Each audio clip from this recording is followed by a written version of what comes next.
There you go. Now I can hear you. Okay. So I don't know where everybody is, but let's go ahead and get started because I have somebody out in the hallway waiting for me. Okay. So first things first, and thank you for being on. I appreciate it. You're welcome. So, number one,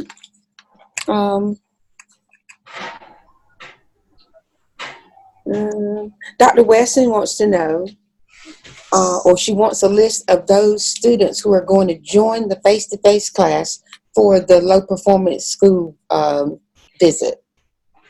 So are you going to do the face-to-face? Do you live close enough to do that? No, I don't. Okay. I'm like 2 hours away almost. Okay, so she said for those of you who are not close enough to do the face-to-face visit with the students, that then you'll just do yours with the class that you have your clinical with. So okay. You do have your clinical assignment, right? I do, but I've emailed her to try and schedule a time, but she said her schedule's so sporadic that I haven't heard anything back from her since the first time she responded. Okay, so everybody was supposed to do their PowerPoint presentations tonight. Is that why they're not here?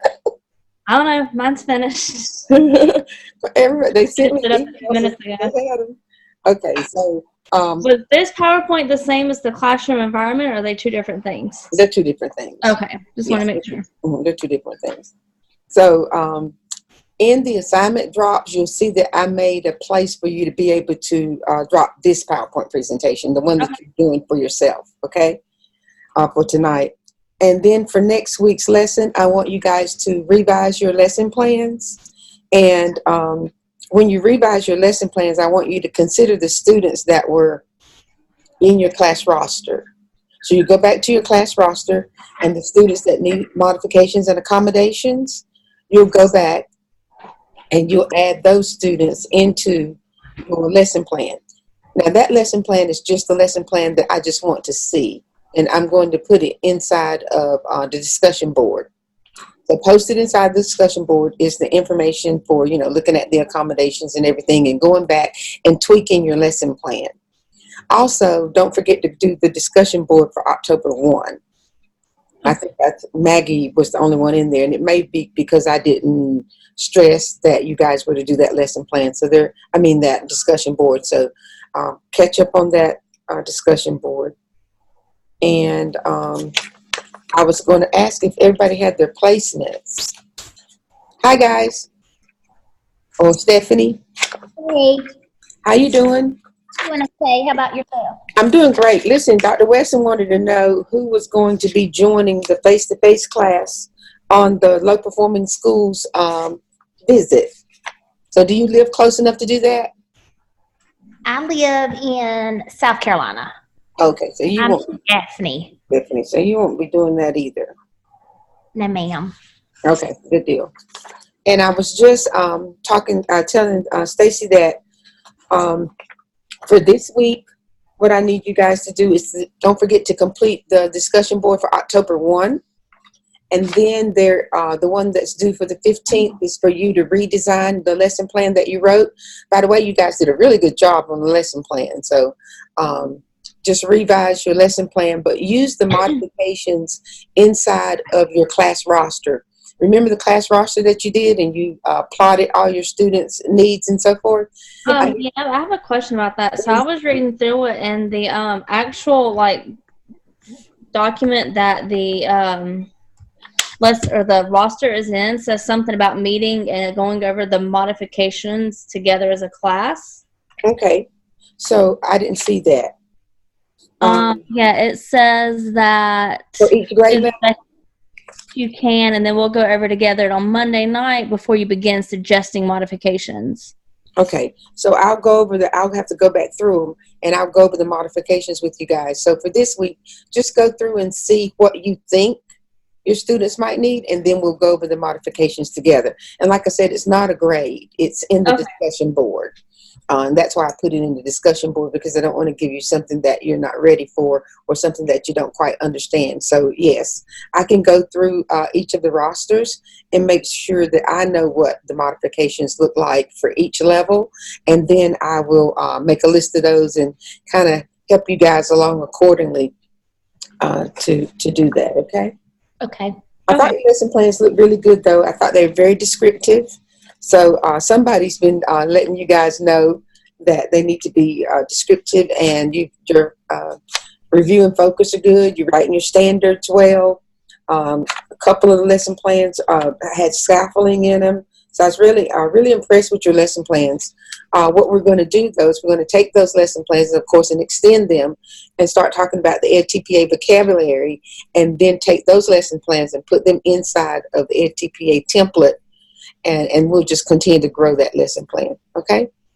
So let's do you guys' presentations, and let's get started. You want to go first, Stacy? Sure. I appreciate you. All right. So I'm going to share. Is it just us tonight? Yep, it's just us. It was just me until you hopped on. So. I know I was running late. I'm sorry. I told Stacy it's because I asked for presentations from the That's PowerPoint. that's what I was thinking. There you go. I told Stacy, I said, it's just me and you. I was coming. Yeah. So, Can y'all see my PowerPoint? can y'all Yes, see me? Oh, So this is the classroom environment PowerPoint that somebody did. And I just want to show it to you. I thought they did a good job, because what they do, it asks you in the rubric to state the research, and then give an example of the research, and then show how it be used in the classroom. So this one basically does that. I don't know if you can see it or not, but I'm just telling you to make sure that you put whatever the title is, then put the research-based information, then put an example, then put how it would be used in the classroom. So if you do that, you'll do really well on the rubric. But I thought she did a real good job on that one. I printed everybody's lesson plans because I'm old school and I have to touch it. So I printed them all. So I thought you guys did good on your lesson plans. On the classroom environment rubric, like I said, just try to stay in that 3 and 4 lane. If you stay over there, you do very well on that one. If you have any questions about it, just give me a call. Okay, Stacy, you can get started. all right. So I had to do the UDL of engagement. So it's the multiple means of engagement, which is the Y of learning. So there's 3 guidelines. The first guideline is provide options for recruiting interest. And basically it means that educators really need to devote effort into recruiting like the learner's attention and their engagement. And then all students differ in what attracts their attention and will spark their interest. And student interests change over time. They can change day to day, week to week. Because we all know, especially like the little babies, they can never keep up with what they like one day to the next, or they're always changing their minds. And as they grow, that'll change even more as to what they're interested in. And we need to be able to find alternative ways to keep the students interested. I found a cute little 3-minute video, 3-minute video to go along with recruiting interest. Let me know if you can hear it or not.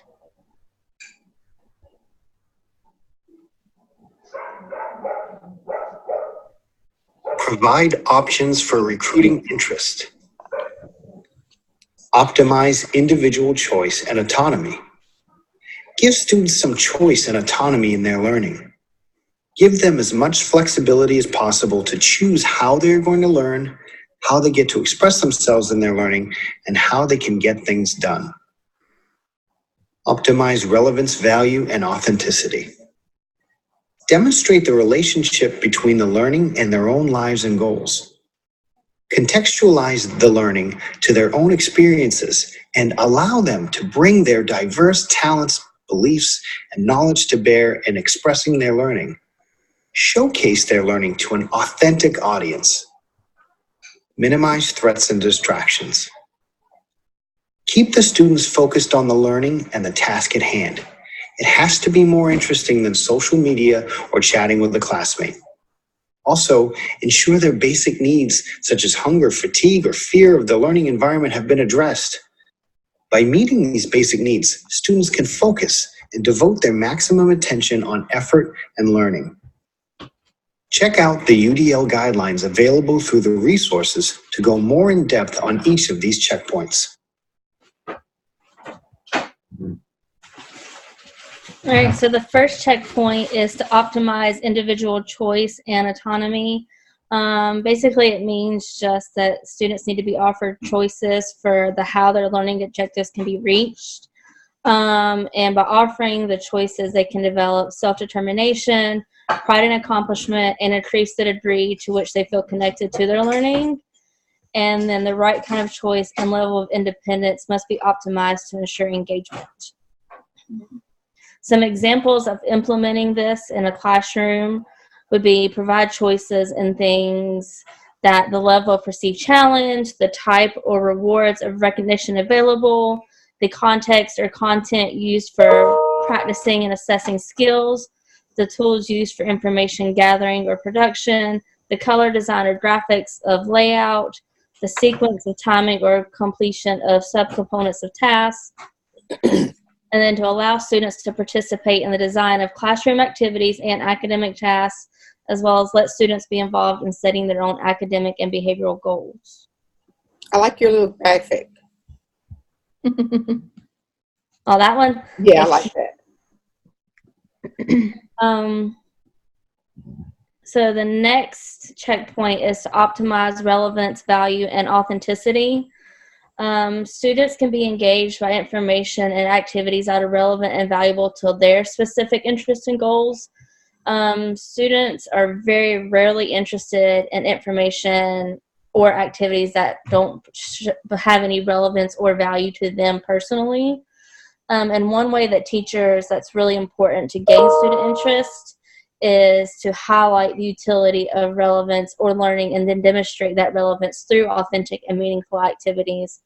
And it's critical to provide options that optimize what is relevant, valuable, and meaningful to students. Okay. Some ways to implement this are to use personalized and contextualized activities and information that are relevant to student lives. Keep it culturally and socially relevant and age and ability appropriate, as well as appropriate for racial, ethnic, and gender groups. Design activities so that learning outcomes are authentic and communicate to real audiences and reflect a purpose that is clear to the students, and provide tasks that allow for active participation, exploration, and experimentation, and invite the students to be personal with it. Let them evaluate and self-reflect on like the content and activities that you're doing, and include activities that foster the use of imagination to solve novel and relevant problems or make sense of complex ideas in creative ways. Okay, let me interject there. Go back to that slide. Sometimes we find it difficult when it says culturally relative, responsive. I'll give you an example. Where I'm from in Benson, we have what we call Mule Days, and so the kids have this huge festival. The festival lasts all week long, and it's just all types of beautiful horses and stallions and all kinds of just horses. And because it's laid around that particular theme, the kids in the elementary school, the middle school, and the high schools all are just fans of cowboy shows, anything that has to do with horses and cowboys. So we can associate that culturally because it fits culturally into their local environment. Also, I worked in Cumberland County, and of course Fort Bragg is the largest military base in the United States, and so we could always make reference to the military and always make reference to military life, and the students would be able to make connections. So the culture doesn't always have to be a different ethnicity or a different race. It can be about the locale and environment of the student. Okay? All right, thank you. Am I good to keep going? Mm-hmm. Okay. So the next checkpoint is to minimize threats and distractions. We really need to create a safe space for students to learn. The safer a student feels at school, the more likely they're to be able to focus and really be able to focus on their learning and engage with the teacher. If students don't feel safe, then they're going to be very like timid and shy and keep to themselves and not want to be outgoing to teachers or any other educators in the classroom. They need to have their basic needs met to avoid negative experience that cannot concentrate on the learning process. And then the optimal instructional environment offers options that reduce threats and negative distractions for everyone to create a safe space in which learning can occur.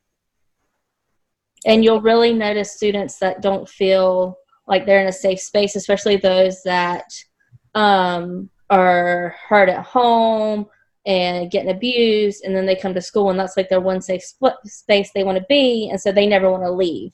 And you really see that towards the end of the year when they start showing out and misbehaving because they want that attention that they're not going to get when they get home. Well, you see how excited they are when school turns back in too. Yeah. It's the same thing. Yeah, that's a good point. Thanks. Some examples of implementing this are you need to create accepting and supporting classroom climates, vary the level of novelty or risk. So create charts and calendars, schedules, timers, cues, anything that can like catch the students' attentions so they kind of know how their day-to-day is going to go, as well as transitions. The routine is key. As long as you set up a great class routine, then the students will feel safer and be aware of what's going to happen on a day-to-day basis.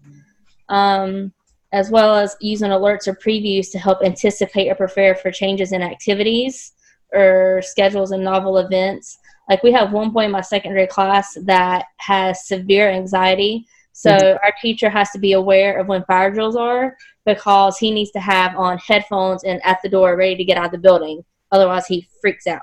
Wow. So that's one of those things that's helping create a safe space for him, is we get him out as quickly and provide him those headphones to help lessen the noise. So Stacey, are you in a no bell school? Like no bells? No, we have regular bells, but our fire alarm is like on a whole nother level of what the regular day-to-day bell is. Another level of loud, huh? Yes, it's like it even hurts my ears and scares me every time it goes off, but not to what it does with him. And also you need to vary the level of sensory stimulation. So trying to avoid background noise or any like visual stimulation that's going to distract the students. Use noise buffers or limit the number of features or items that can be presented at one time. And then also use a variation in pace of work, length of work sessions, and availability of breaks or timeouts, or timing of or sequence of activities. And then vary the social demands required for learning or performance, the perceived level of support and protection, and the requirements for public display and evaluation. And then be sure to involve all participants in whole class discussions. Yes. So the next guideline is providing options for sustaining effort and persistence. And many kinds of learning require sustained attention and effort, and students can regulate their attention and effect in order to sustain the effort and concentration that such learning will require. And a key instructional goal is to build the individual skills in self-regulation and self-determination that will equalize learning opportunities. And then I have another video for this one. This is the universal design model that I learned from. I just like that they went to each guideline and then were short and sweet and kind of fit in perfectly. Okay, you've got your students interested and engaged. So how do you keep them engaged when the going gets rough and to persist through challenges? How can we help students monitor their own progress, set goals, and make plans to achieve those goals? This guideline addresses those questions. Provide options for sustaining effort and persistence. Heighten salience of goals and objectives.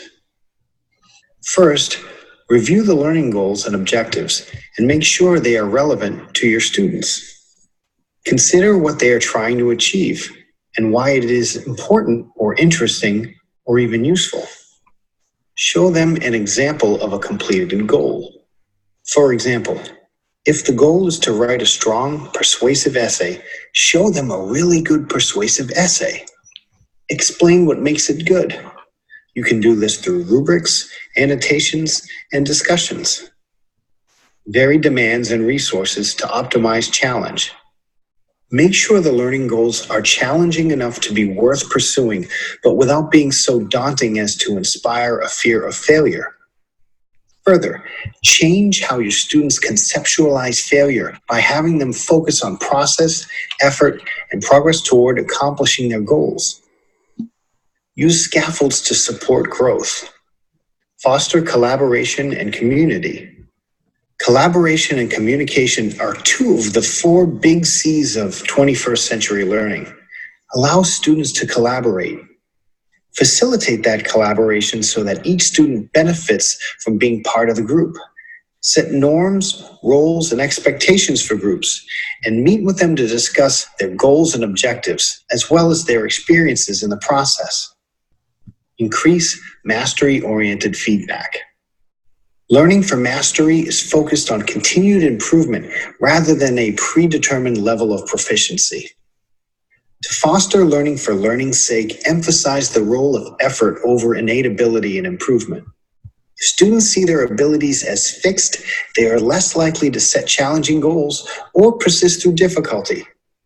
Provide feedback on specific behaviors they can change or refine to improve performance. Also, guide them to resources that will help them make those changes. Ensure this feedback is actionable. Actionable feedback promotes action and change. Check out the UDL guidelines available through the resources to go more in depth on each of these checkpoints. Okay, awesome job. Very good.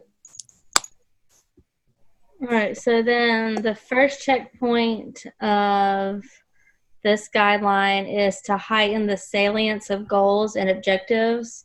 And the key things here are to support students to remember initial goals or to maintain a consistent vision of the rewards for reaching that goal. And then it's important in order for them to sustain effort and concentration in the face of distractors. Ways to implement this are to prompt or require learners to explicitly formulate or restate their goal, display the goal in multiple ways, encourage division of long-term goals into short-term objectives, demonstrate the use of handheld or computer-based scheduling tools, use prompts or scaffolds for visualizing desired outcome, and then engage learners in assessment discussions of what constitutes excellence and generate relevant examples that connect to their cultural background and interests. The next checkpoint is to vary demands and resources to optimize the challenge. Students not only have varied skill and ability, but also in the kind of challenges that motivate them to do their best work. All students need to be challenged differently, and they all need to be challenged, and students need appropriate and flexible resources to face those challenges. Providing a range of demands and a range of possible resources allows all students to find challenges that are optimally motivating. And then ways to implement this is to differentiate the degree of difficulty or complexity within which core activities can be completed, provide alternatives and the permissible tools and scaffolds, vary the degrees of freedom for acceptable performance, and then emphasize process, effort, improvement, and meeting standards as alternatives to external evaluation and competition. The next checkpoint is to foster collaboration and community. 21st century learners must be able to communicate and collaborate effectively within a community of learners. Mentoring through peers can greatly increase the opportunities for one-on-one support. Peer cooperation can significantly increase the available support for sustained engagement. And flexible grouping allows better differentiation in multiple roles, as well as providing opportunities to learn how to work most effectively with others. Ways to implement this are have your cooperative learning groups, make sure that the goals of the groups and the roles and responsibilities are clearly stated. Also have school-wide programs for positive behavior, which is the PBIS, that has different objectives and supports usually every quarter or even more often. Provide prompts that guide learners in when and how to ask peers and or teachers for help. Encourage and support opportunities for peer interactions and supports, and then construct communities or learners engaged in common interests or activities, and then create expectations for group work. The next checkpoint is to increase mastery-oriented feedback. Mastery-oriented feedback is the type of feedback that guides learners towards mastery rather than a fixed notion or performance of compliance. All feedback needs to be relevant, constructive, accessible, consequential, and timely in order for assessment to be productive and sustaining engagement.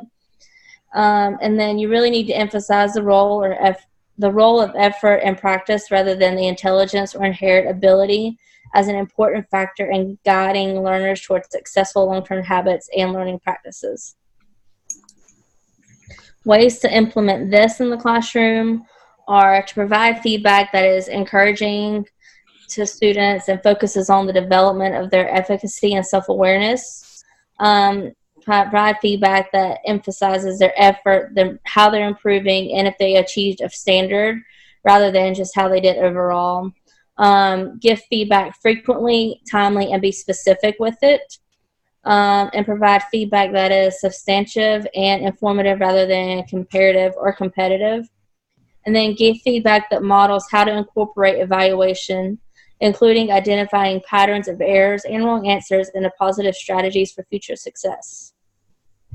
The last guideline is to provide options for self-regulation. It's important to develop learners' intrinsic abilities to regulate their own emotions and motivations. The ability to self-regulate is a critical aspect of human development. Teachers and settings that address self-regulation explicitly will be most successful in applying UDL principles through modeling and prompting in a variety of methods. And a successful approach requires providing sufficient alternatives to support learners with very different aptitudes and prior experience to effectively manage their own engagement and effect. And then the last video for this guideline.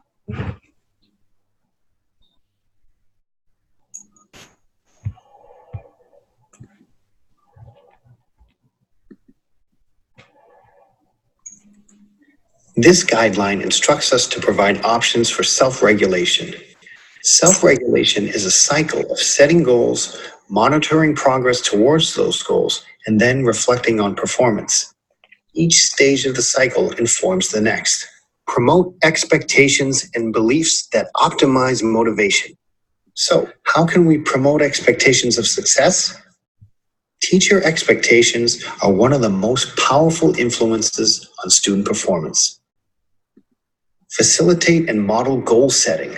Show student work that demonstrates what others in their place have been able to accomplish. Define success in terms of mastery, not grades. Teach them how to write SMART goals. If you don't know what those are, check the resources section. Facilitate personal coping skills and strategies. Okay, we've set the goal. How can we help students monitor their own progress? Rubrics, worked examples, checklists, study journals, and targeted feedback are just some of the ways students can evaluate their own work. Understanding where they are in relation to their goal, as well as what got them to that point, will prepare them to make meaningful adjustments to ultimately reach their goals. Develop self-assessment and reflection. When reflecting on performance, students may ask, did I meet the goal? Why or why not? What did I do or not do that led to my outcome? How can this information help me set and achieve my next goal? These are the questions that inform this reflection, which you can prompt students to consider until they are ready to initiate that reflection on their own. Check out the UDL guidelines available through the resources to go more in depth on each of these checkpoints. So the first checkpoint for this guideline is to promote expectations and beliefs that optimize motivation. One of the important aspects of self-regulation is the personal knowledge each learner has about what he or she finds motivating, either it's intrinsic or extrinsic. Learners need to be able to set personal goals that can be realistically reached, as well as fostering positive beliefs that their goals can be met. And then multiple options need to be given to learners to help them stay motivated. So ways to implement this are provide prompts, reminders, guides, rubrics, checklists, and that focus on their self-regulatory goals, like reducing the frequency of aggressive outbursts in response to frustration, increasing the length of on-task orientation in the face of distractions, elevating the frequency of self-reflection and self-reinforcement.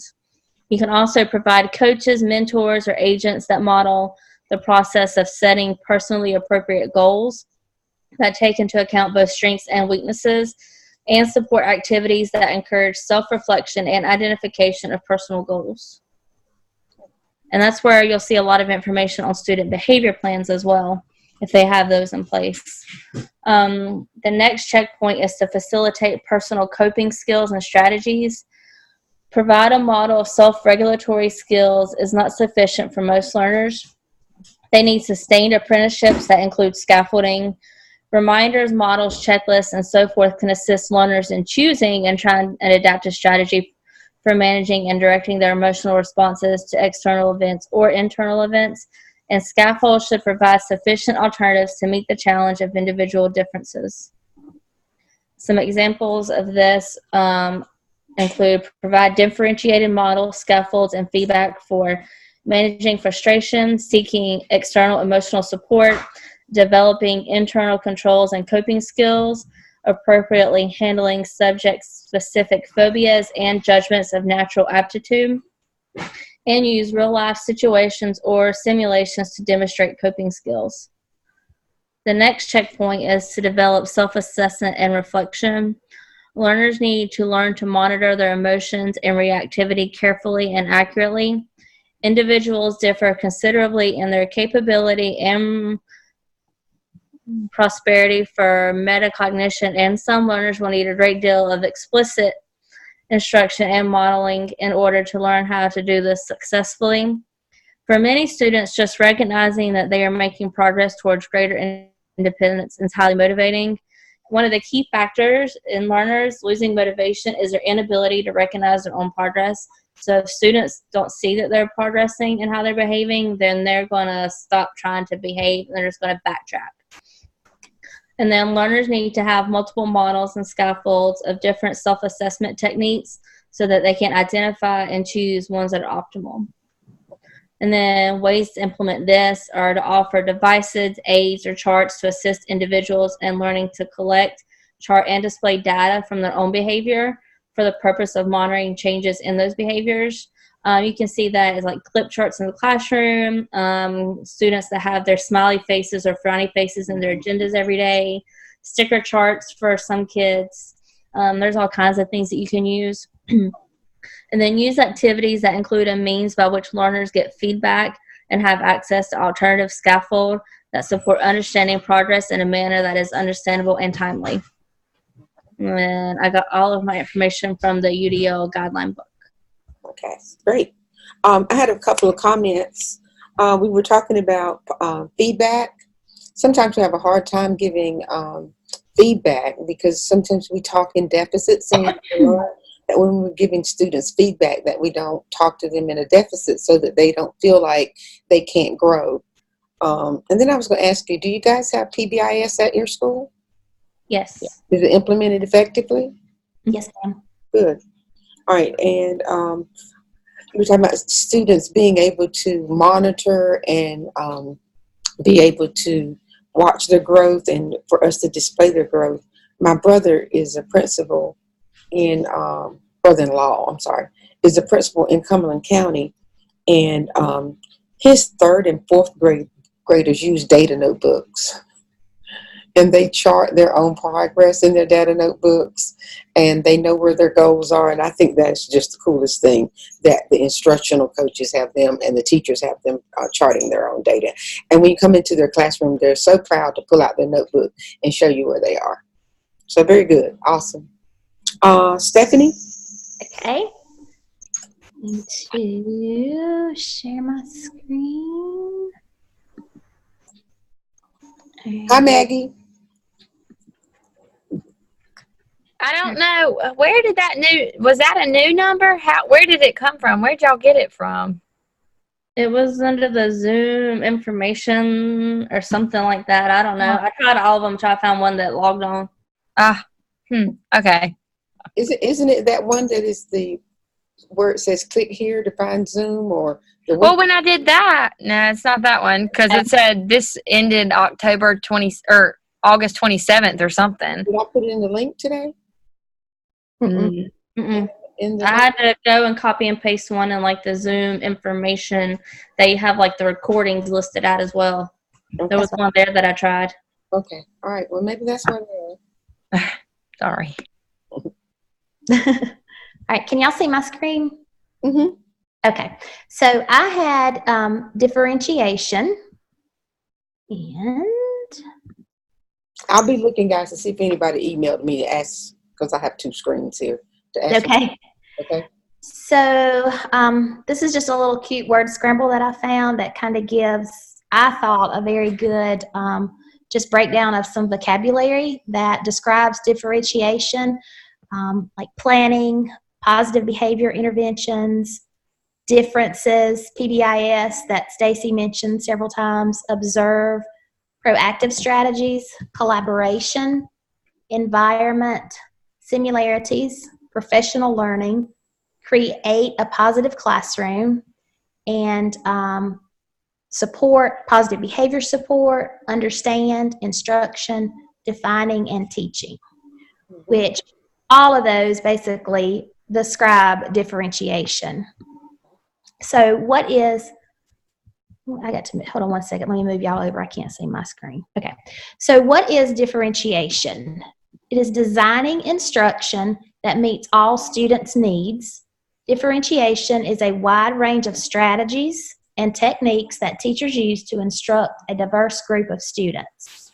Teachers must know the learner and be able to adjust instruction to meet their learning needs. So, again, what is differentiation? Basically, it's that you know your learner, you can assess your learners, you're able to adjust the assignments to meet their learning needs. You can question strategies, in other words, change strategies as you need to for your learners. And then curriculum approaches. How are you going to design your curriculum to reach all of your learners with all their different learning styles and abilities? What does differentiation do? It supports positive behavior, provides different learning strategies for students, adapts instruction to various learning styles, uses assessments to track students' learning. Teachers provide feedback to the students. It creates communication between the teacher and student.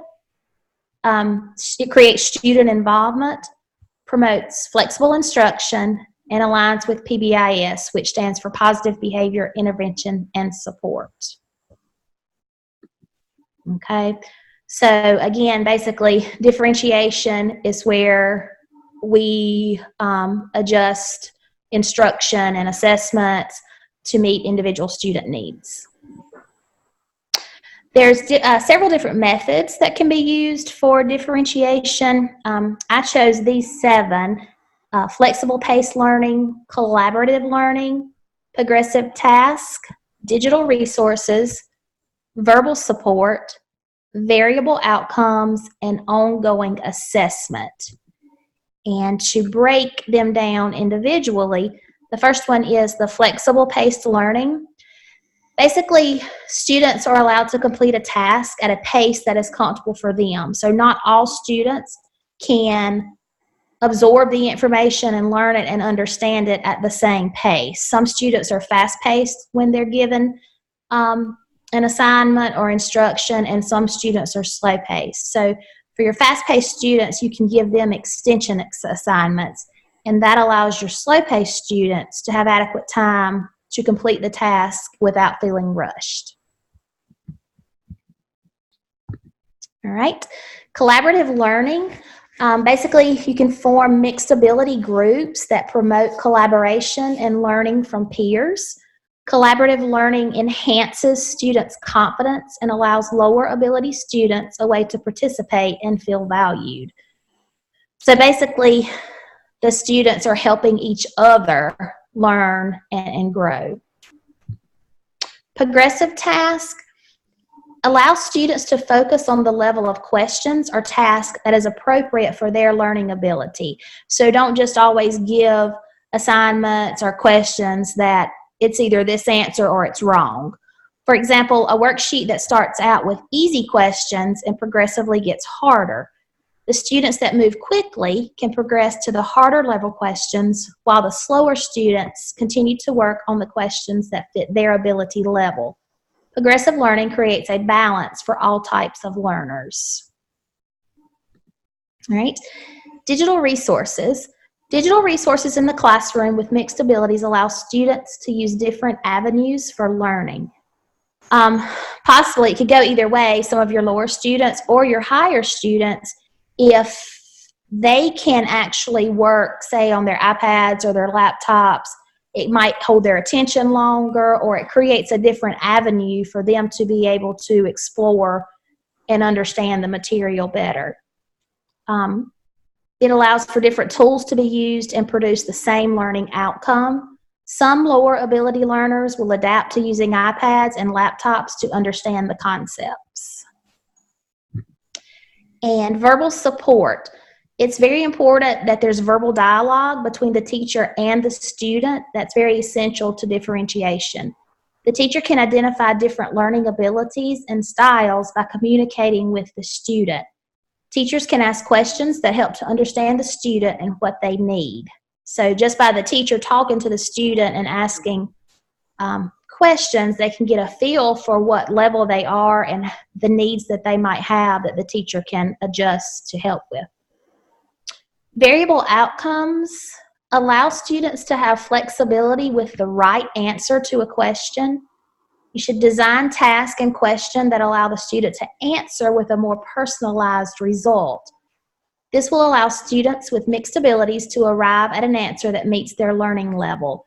So, kind of what I took from this was a student that might generally always get the question wrong, maybe because the way it's asked, or it's either a specific right answer and there's only one answer for that question. Kind of try to design them to where the student can answer more on a personalized note that kind of meets their level. Ongoing assessment. Assessments and feedback allow teachers to adapt to individual student needs. Assessments should be ongoing in order to track and accommodate learning styles as they change and grow. Assessments allow the teacher to understand if the students have learned the material. So basically, assessments should be given throughout. And assessments can come in any form, from formal assessments to exit tickets, just so the teacher realizes if the student actually understood or grasped the material. Teachers who differentiate in the classroom, they design lessons based on students' learning styles. They group students by shared interest, topic, or ability for assignments. They assess students' learning using formative assessment. They manage the classroom to create a safe and supportive environment. They continually assess and adjust learning content to meet students' needs, and they create a positive learning environment. Okay. All right. And some examples of differentiation. You can provide textbooks for like your visual or word learners. You can allow auditory learners to listen to books. For your kinesthetic learners, you can give them the opportunity to complete an interactive assignment, possibly online. And for your visual learners also, you can allow them to like create a graphic organizer. Differentiation involves adjusting your content. So your media and methods that you use to instruct the students, you may need to adjust what type of material you use, like your assessments to actually meet the student's needs. Also adjusting the processes that you use. So the exercises and tasks students use to understanding the learning content. You may need to adjust what you actually have the students doing to ensure that they understand the content. Also adjusting the products that you use. So making adjustments to materials. Students complete to assess understanding. So again, that can be your assessments, that can be your worksheets, that can be anything that you have for the students to complete to assess their understanding. And that's it. Okay, thank you very much. Awesome. All right, Maggie. Very good. Stop sharing my screen, sorry. Guys, share your presentations inside where it says assignment drops, but also email them to me. And I sent you an email on Sunday, I think, Mm-hmm. because I've been confused about our assignments, and I know we have the tentative course schedule, but then when I listened to the pre-recorded Zoom, I was confused. So I've not done Which one haven't you done? Marziano's high yield strategies. That is, what was the assignment for that? The slideshow. Oh, you had the slideshow. Okay. Yes, ma'am. I haven't. That's your presentation? Yes, ma'am. And I haven't done that. Okay. So I will walk with you and show you where that information is. Okay? Mm-hmm. So Okay. I have the information. I just didn't realize I'd been confused. Okay. Well, I don't want you to be confused. I'll go over it with you. It's 10 till, so you stay on. Okay. And you guys can sound off. And thank you so much. And let's see, for next week, let's look at next week.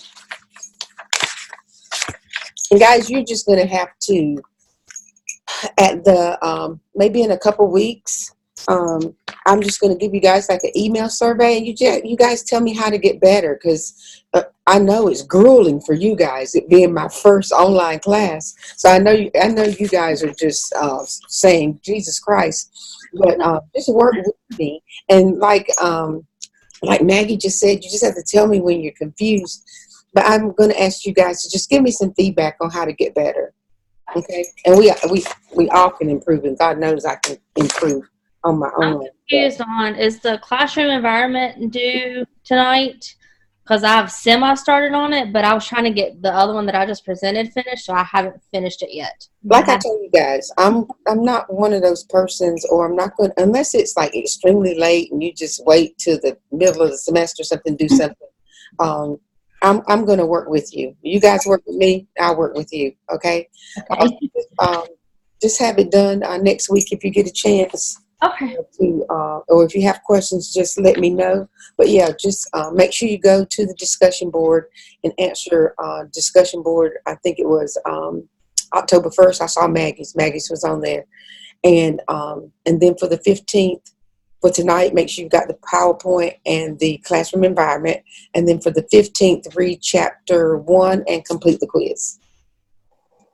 Okay? Got it. You got it, Stephanie? Yes, ma'am. Okay, you all right, Stacy? I'm good now. Thank you. Okay, so that lets Thanks you know. for sending me the link, y'all. You're welcome. I see where you found it now, though. I found it. Okay. All right, then. So that I was looking over here on my desktop, because there was somebody that was looking for it. Let's see, Tracy. Tracy was looking for it. Mm-hmm. Maggie found it. Yeah. Yeah. So Tracy was looking for it, but I'll contact Tracy and let Tracy know what to do. All right. Let's see. All right, guys, that's it. And then for you, Maggie, you and I need to stay on so I can speak with you about your PowerPoint presentation. Yes. Okay. Thank you. Good night, guys. Good night. Good night. Mm-hmm. So I have the class, I think that's what I emailed you about, the class roster chart. Mm-hmm. was that due this tonight or last week? Let's, so the class roster is something that we did, I think it was week 2 or 3. The class Okay. roster. And what we did was each level, depending on whether you were elementary, middle, or high, has a class roster. Do you see where the class rosters are? Yes, I found them. Right.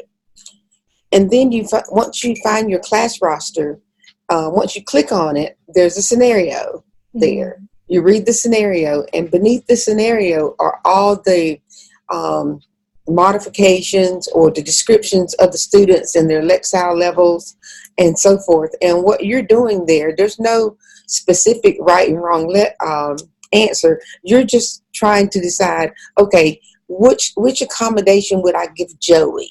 Which accommodation might I give Sarah? What 2 accommodations might I give this student? And just from looking at their scores. And of course, you don't have to give every student an accommodation, but when you start to create your lesson plan and you want to make a group of students, you're going to go back to that roster and you're going to say, okay, I got these students together. And the reason I put these students together is because they are all read aloud.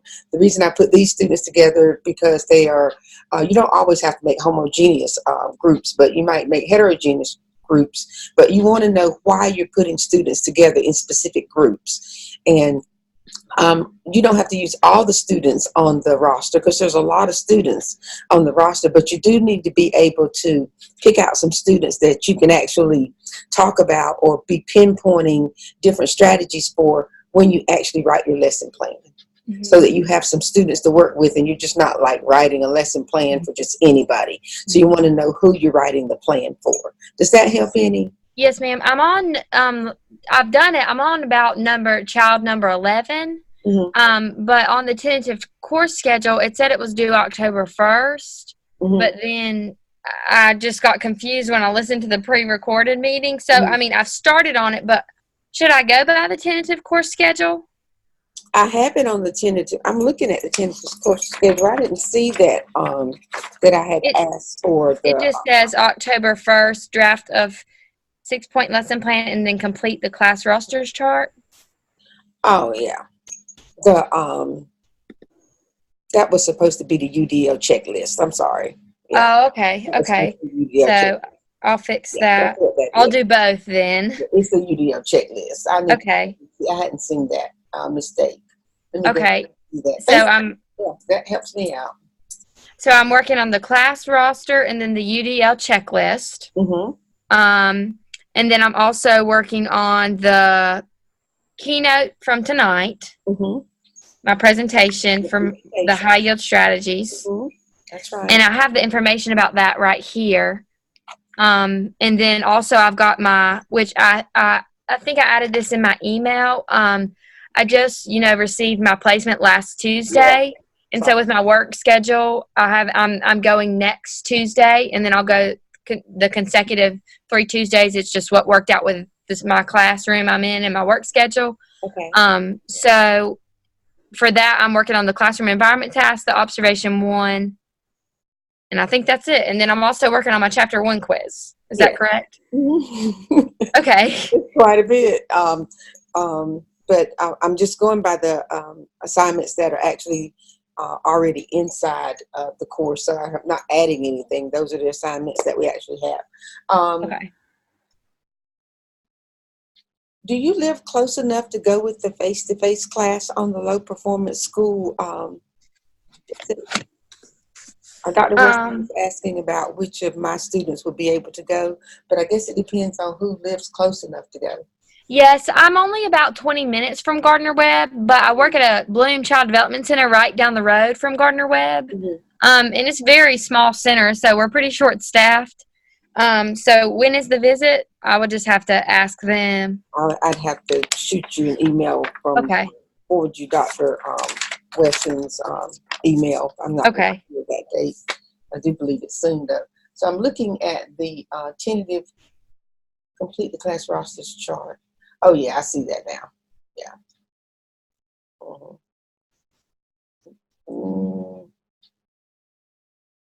Yeah, we had completed the class rosters chart back, so mostly everybody had already done that. Oh, Yeah. oh It man. was Okay. like for maybe, I do believe it was week 2. It was when we first started doing the MTSS and the RTI. Mm-hmm. And it was like right after that. So I guess I was just making sure everybody had it in by then. So just work on it Okay. because you'll need Yeah. it for your lesson plan. Okay. And Okay. if I I'll can get help it you in with tonight it, if I can. Yeah. I can help you with it if you need me to. And then for the 8th, you work on your classroom environment task. And you told me you're going to do your observation. Yes. And you are working on your PowerPoint presentation. Yes. And then for next week, the 15th, you'll have your chapter 1 quiz done and you'll be caught up. Yes. And where could I find the information for the UDL checklist? For the UDL checklist, when you go inside of where it says assignment drops, do you see that? Yes, I do. Okay, so right here where you go inside of assignment drops, if you scroll down, Oh, well, there it is. I see it. Lesson review. yeah, you'll see Okay.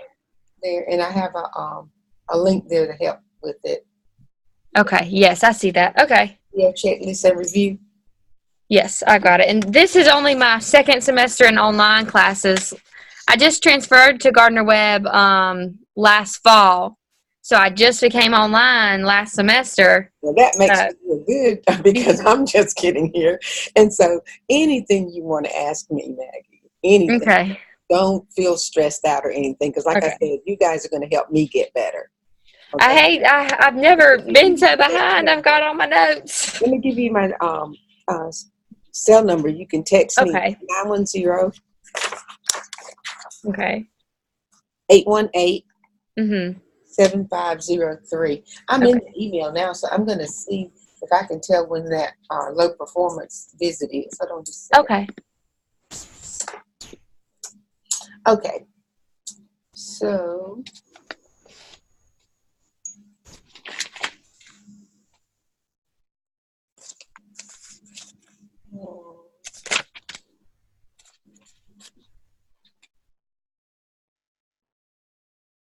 I'll have to email it. I don't see it. I'll email it. Okay, that sounds good. Okay. So you Okay. you good? Yes, I am. Thank you so much. No problem. I want you to have a good experience. Okay. Yes, thank you. Have a good night. Thank you, Maggie.